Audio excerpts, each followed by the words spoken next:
This is a golden era of US-India trade relationships, and for a $4 trillion economy, and I know your Prime Minister has ambitions to grow to $5 trillion.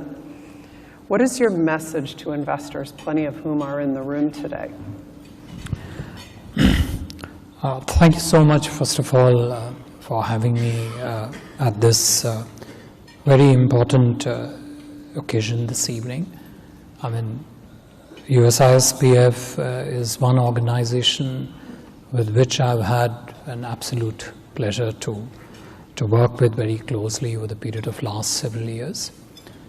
We have several distinguished business people, congressmen, parliamentarians from India in the room, so I'm relatively diffident in sort of talking in terms in presence of their expertise. But you mentioned a 4 trillion, 4.1 trillion GDP that India touched recently. We now have Japan in our rear view. Prime Minister of India has spoken about taking this to 5 trillion in coming years. But I think the eventual goal which we are working towards is to take Indian economy in the range of 28 to 35 trillion by the year 2047, when we celebrate the century of our independence.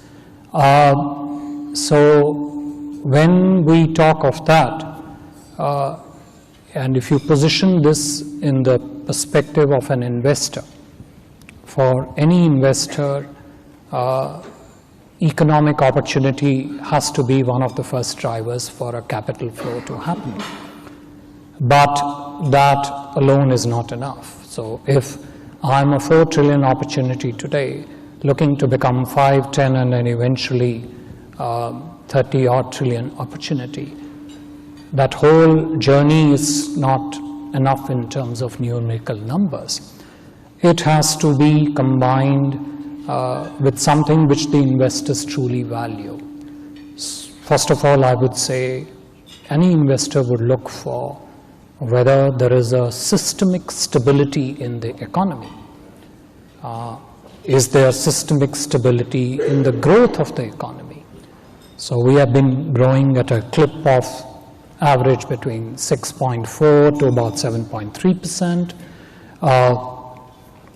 Which is consistently large GDP numbers for a very large economy. So there's a consistency there. But I think there are a couple of other hidden growths which are there, which are important to point out. One is a huge consumption growth. Second is a huge credit growth, credit expansion.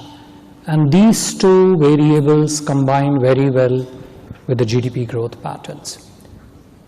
Combine this with something else which the investors value, which is the stability in the policy making. So whether we talk of reforms of economy, or you talk of policy reform, institutional reforms, or process reforms, in each of these reform verticals, there is a very strong stability that goes with it. Add to it two more things, I would say. One, general sense of fiscal prudence of the economy. So whether it's a deficit management or debt management, the economic policy making focuses heavily on ensuring that we are conservative in terms of its management. And I'll add one more element which then makes a full set of variables in a suite for our investors, which is very strong push by the government in the infrastructure space. So over the last several years, I would say last 7 to 8 years, total government spend on infra investment alone is close to about $1 trillion. Now, that's a public money that has gone in. That has got combined with a systemic stability of the policy and the institutional reforms. That has gelled very well with the economic opportunity which is represented in the GDP growth. And all this then translates into very strong growth in manufacturing and services, combined with a consumption growth.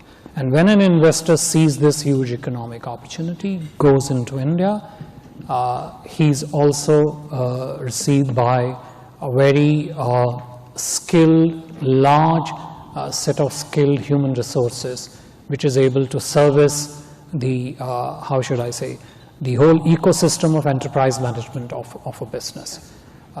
So the minimal risk, maximum opportunity, systemic stability, GDP growth going forward at least for next 3 decades. I don't know if investors would be looking for any other message other than this.